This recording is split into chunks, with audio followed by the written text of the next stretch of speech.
জুলাই গণঅভ্যুত্থানের বর্ষপূর্তিতে কেন্দ্রীয় কর্মসূচির অংশ হিসেবে জাতীয় নাগরিক পার্টির আয়োজনে আজ বগুড়ায় দেশ গড়তে জুলাই পদযাত্রা ও পথসভা অনুষ্ঠিত হবে। দর্শক, সেখানকার খবর জানাতে আমাদের সাথে যুক্ত হচ্ছেন সহকর্মী রাশেদা নিস। রাশেদ, আপনি তো বগুড়াতে রয়েছেন, পদযাত্রা কখন নাগাদ শুরু হতে পারে, কি তথ্য রয়েছে এবং কেন্দ্রীয় নেতারা কি বগুড়ায় ইতোমধ্যে এসে পৌঁছেছেন কিনা জানাবেন এবং সেই সাথে পুরো দিনের কর্মসূচির ব্যাপারেও আমাদেরকে তথ্য জানাবেন। ইতিমধ্যে কিন্তু কর্মসূচিটি শুরু হয়ে গেছে। আমি কিন্তু এখন আছি বগুড়ার পর্যটন মোটেলের সামনে, যেখানে কিছুক্ষণ আগে শহীদদের পরিবারের সাথে দেখা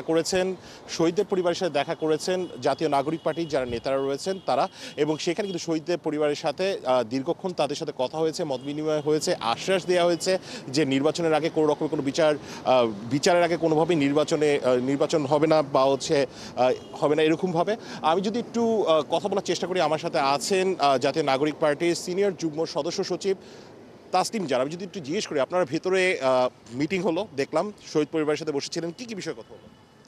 অনেকগুলো বিষয়ে কথা হয়েছে। ওনারা যেই অভিজ্ঞতার মধ্যে দিয়ে যাচ্ছেন, কি গল্পগুলো ছিল তখন, এখন কেমন আছেন, সেগুলো নিয়ে কথা হলো। একটা কাহিনী বলি আপনাকে।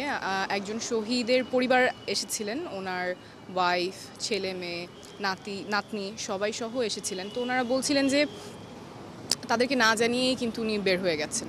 উনি দর্জি ছিলেন, দোকানে কাজ করতেন। অগস্টের 4 তারিখে ওনার মনে হচ্ছে না বের হওয়া উচিত। ওনার যে আশেপাশের কলিগ ছিল সবাইকে বলছেন চলো আমরা যাই। ওনার ছেলে মাদ্রাসায় পড়ে, সেখান থেকে উনি একটা তাড়না বোধ করেছিলেন। সবাইকে নিয়ে উনি বলছিলেন যে হয় দেশ স্বাধীন হবে, নাহলে আমরা স্বাধীন করে আসব।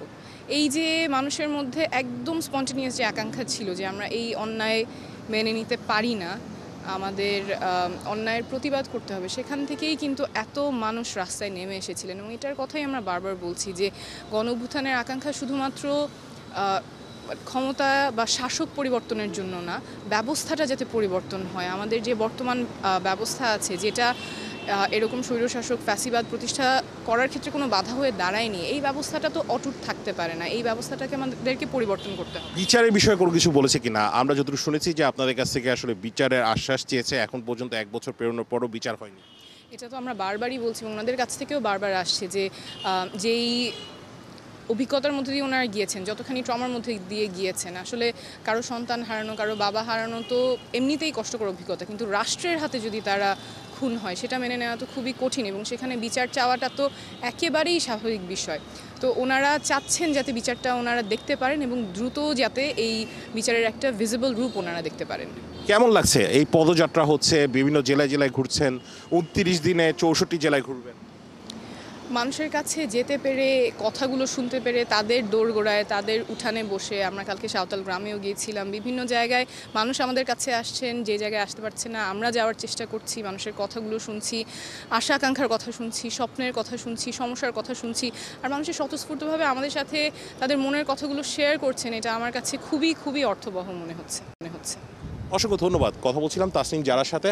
আজ কিন্তু বগুড়া এবং জয়পুরহাটে বেশ কিছু কর্মসূচি রয়েছে, পদযাত্রা রয়েছে, পথসভা রয়েছে। মূলত এখন নাহিদ হাসনাত থেকে শুরু করে জাতীয় নাগরিক পার্টি যারা রয়েছেন তারা সবাই কিন্তু আছেন পর্যটন মোটেলে।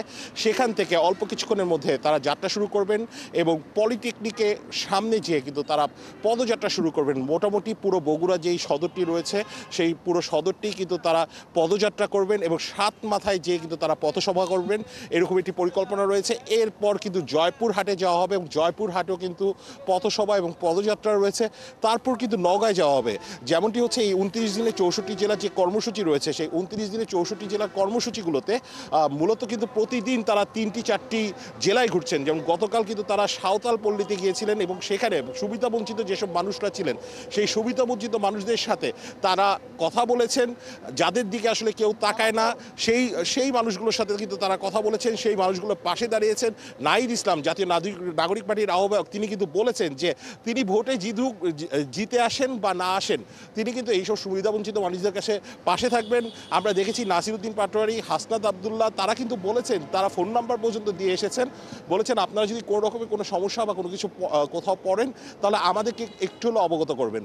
কিন্তু সুবিধাবঞ্চিত মানুষরা বলছিলেন যে যেই সরকারি আসুক না কেন সবাই কিন্তু আসলে তাদেরকে বলের মতো করে খেলে।